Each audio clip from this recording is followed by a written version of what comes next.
दोस्तों, आपका स्वागत है प्रेरणा भाव में। विश्व की अमूल्य धरोहर श्रीमद् भगवद गीता महाभारत के भीष्म पर्व का एक भाग है। महाभारत की रचना महर्षि वेदव्यास ने और लेखन भगवान श्री गणेश ने किया। युद्ध के समय जब सेनाएं आमने सामने खड़ी हो गईं, तो अर्जुन के विषाद को दूर करने के लिए योगेश्वर श्री कृष्ण ने गीता का उपदेश दिया, जो आज भी व्यवहारिक जीवन की समस्याओं के लिए समाधान कारक है। एक, साहसी होना। क्लैब्यमास्मकं पार्थ नैतत्वयुपपद्यते। क्षुद्रं हृदय दौर्बल्यं त्यक्त्वोत्तिष्ठ परंतप। अध्याय 2 श्लोक 3। कायरता कायरता है, चाहे वह करुणाजनित हो या भयजनित। अपने स्वत्व और अधिकारों की रक्षा के लिए हमेशा तैयार रहना चाहिए। अन्याय का सदैव प्रतिकार करना चाहिए और पलायन नहीं, पुरुषार्थ का चयन करना चाहिए। 2, कर्मठ होना। कर्मण्येवाधिकारस्ते मा फलेषु कदाचन मा कर्म फल हेतुर्भूर्मा ते संडगोत्स्वकर्माणि। अध्याय 2 श्लोक 47। केवल मनुष्य को ही यह सौभाग्य प्राप्त है कि वह नए कर्म करने के लिए स्वतंत्र है, जिससे उन्नति के शिखर पर आरूढ़ होकर उपलब्धियों के कीर्तिमान रचकर इतिहास में अद्वितीय स्थान प्राप्त कर सकता है। अकर्मण्य नहीं, कर्मठता से कार्य करते रहना चाहिए। 3, स्वविवेक से निर्णय लेना। इति ते ज्ञानमाख्यातं गुह्यात् गुह्यतरणमया विमृश्यामदशेषेण यथेच्छसि तथा कुरु। अध्याय 18 श्लोक 6-3। सलाह और विचार विमर्श तथा मार्गदर्शन भले ही सबसे लेते रहें, लेकिन निर्णय स्वयं की बुद्धि से लेना चाहिए। श्री कृष्ण ने अर्जुन को पूरा ज्ञान देने के बावजूद यह स्वतंत्रता दी थी कि वह स्वविवेक से निर्णय ले और कार्य करे। पराश्रित नहीं, स्वाश्रित होने का आह्वान कर व्यक्ति को स्वावलंबी एवं आत्मनिर्भर बनने का संदेश दिया है। 4, मधुर और हितकर वाणी। अनुद्वेगकरण वाक्यं सत्यं प्रियहितं च यत् स्वाध्यायाभ्यसनं चैव वाङ्गमयं तप उच्यते। अध्याय 17 श्लोक 15। तप 3 प्रकार के बताए गए हैं: शरीर, वाणी और मन। तीनों का उपयोग लोकहित में करना चाहिए। वाणी मनुष्य की सबसे अच्छी मित्र है। इससे व्यक्ति सारे संसार को अपना मित्र बना सकता है या शत्रु बना सकता है। बोली की महत्ता। शब्दों का प्रभाव और वाणी को नियंत्रित और मर्यादित रखें। 5, दुर्गुणों का त्याग करना। दंभो दर्पोभिमानश्च क्रोध पारुष्यमेवच अज्ञान चाभिजातस्य पार्थ संपदामासुरी। अध्याय 16 श्लोक 4। पाखंड, घमंड, अभिमान, क्रोध, कठोर वाणी और अज्ञान, इनसे मनुष्य को दूर रहना चाहिए। सद्गुणों को अपने जीवन में उतारना चाहिए, जिससे जीवन में परम शांति का अनुभव होता है। 6, ज्ञान पिपासु और जिज्ञासु होना। तद्विद्धि प्रणिपातेन परिप्रश्नेन सेव्या उपदेक्षन्ति ते ज्ञानं ज्ञानिनस्तत्वदर्शिन्। अध्याय 4 श्लोक 34। सच्चा ज्ञान आसानी से नहीं मिलता, क्योंकि केवल सूचनाओं को पढ़कर ज्ञानी नहीं बना जा सकता। इसके लिए विशेषज्ञों के पास तथा विधा पारंगतों के पास विनम्रता और श्रद्धा पूर्वक हमें जाना चाहिए। तभी सही लक्ष्य एवं वास्तविक शिखर स्पष्ट दिखाई देने लगेगा। 7, निर्भय होना।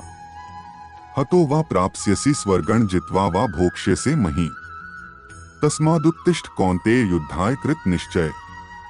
अध्याय 2 श्लोक 37। निर्भीक होकर कर्म करने से असफलता भी कीर्ति, यश और मान दिलाती है। भयग्रस्त मनमस्तिष्क से किए गए काम में सफलता मिल भी जाए तो वह सम्मानीय, वंदनीय नहीं हो सकती। 8, व्यक्तित्व का विकास। दुःखेष्वनुद्विग्नं न सुखेषु विगतस्पृह वीतराग भय क्रोध स्थित धीर मुनिरुच्यते। अध्याय 2 श्लोक 56। आदर्श व्यक्तित्व वाला व्यक्ति विपरीत परिस्थितियों में विचलित नहीं होता। राग, भय, क्रोध जब समाप्त हो जाते हैं तो व्यक्ति स्थिर बुद्धि वाला हो जाता है। तथा वह संकट और संतापों से प्रतिकूलता और अनुकूलता में संतुलन बनाए रखेगा। 9. स्वयं के प्रति उत्तरदायी। उद्धरेदात्मनात्माननात्मानमवसाद्ये आत्मव्यात्मनो बंधुरात्मैव रिपुरात्मन। अध्याय 6 श्लोक 5। अपने उत्कर्ष एवं अपकर्ष के लिए मनुष्य स्वयं उत्तरदायी होता है। दूसरे का अहित किए बिना स्वयं का उद्धार अपने प्रयत्न और बुद्धि बल से करना चाहिए, क्योंकि मनुष्य आप ही अपना मित्र और आप ही अपना शत्रु है। 10. वफादारी से कार्य करना। अनन्याश्चिंत्यन्तो मां ये जना पर्युपास्ते तेषां नित्याभियुक्ताना योगक्षेम वहाम्यहम्। अध्याय 9 श्लोक 22। यह एक व्यवहारिक सत्य है। जो व्यक्ति अपने स्वामी की कृपा का चिंतन करते हुए पूरी ईमानदारी और निष्ठा से काम करता है, उसे स्वामी का पूर्ण संरक्षण मिलता है और स्वामी सदैव उसकी सुख सुविधा का ध्यान रखता है। यह एक व्यवहारिक सत्य है। जो व्यक्ति अपने स्वामी की कृपा का चिंतन करते हुए पूरी ईमानदारी और निष्ठा से काम करता है, उसे स्वामी का पूर्ण संरक्षण मिलता है और स्वामी सदैव उसकी सुख सुविधा का ध्यान रखता है। 11. एकाग्रचित्त कार्य करना।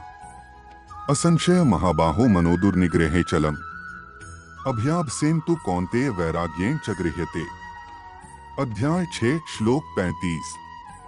किसी भी संकल्प को पूरा करने के लिए मन का स्थिर और अचल होना आवश्यक है। उद्देश्य प्राप्ति के लिए हमें निरंतर प्रयासरत रहना चाहिए। मन को बार बार अन्य बिंदुओं से हटाकर अपने लक्ष्य पर केंद्रित करने की प्रक्रिया को दोहराते रहना चाहिए। इस प्रक्रिया का चमत्कारिक प्रभाव देखने को मिलता है और कार्य तल्लीनता से संपन्न होता है। इसलिए लक्ष्य के प्रति रुचि जागरूक करना चाहिए। 12. तनाव रहित रहें।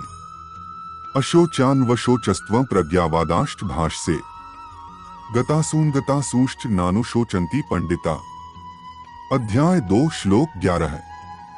आगत विगत की चिंता से मुक्त होकर कर्मपथ पर आगे बढ़ते जाना चाहिए।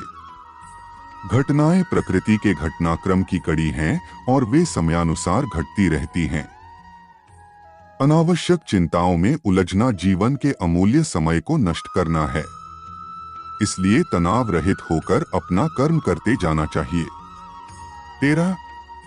प्रकृति और पर्यावरण की रक्षा। देवान भाव्यतानेन्ते देवा भाव्यन्तु व परस्परं भाव्यन्त श्रेय परम वाप्स्यथ। अध्याय 3 श्लोक 11। पृथ्वी, जल, वायु, आकाश, अग्नि, वनस्पति आदि जीवन के आधार स्तंभ हैं। इनके बिना जीवन संभव नहीं और हमारी संस्कृति में इन्हें देवता माना गया है। सृष्टि में साम्य बनाए रखने के लिए जीवन, जगत एवं प्रकृति में साम्य जरूरी है। इसलिए प्रकृति का सम्मान करो और पर्यावरण को प्रदूषण से मुक्त करो। 14.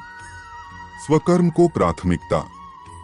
स्वे स्वे कर्मण्यभिरत संसिद्धि लभते नर। अध्याय 18 श्लोक 45। दूसरे का कर्म यदि अपने कर्म से श्रेष्ठ भी प्रतीत हो तो भी अपना कर्म त्याग कर उसे अपनाने के लिए आतुर नहीं होना चाहिए।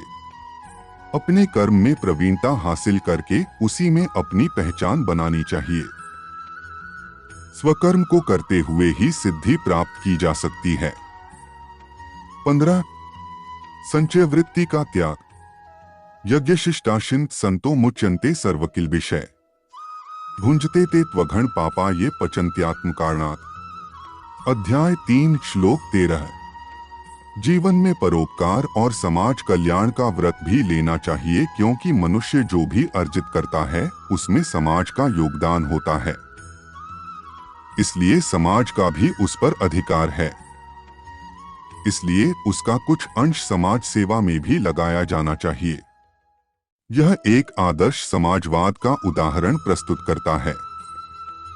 दोस्तों, ये थी कुछ गीता से ली गई जीवन जीने की मार्गदर्शी बातें। सच बताएं तो ये बस सागर की कुछ बूंदें मात्र थी। भगवद गीता तो अपने आप में ज्ञान का सागर है। हमारा बस ये एक छोटा सा प्रयास था कि आजकल की भाग दौड़ की जीवन में समस्याओं से कैसे उभरे। आपके कीमती समय के लिए धन्यवाद।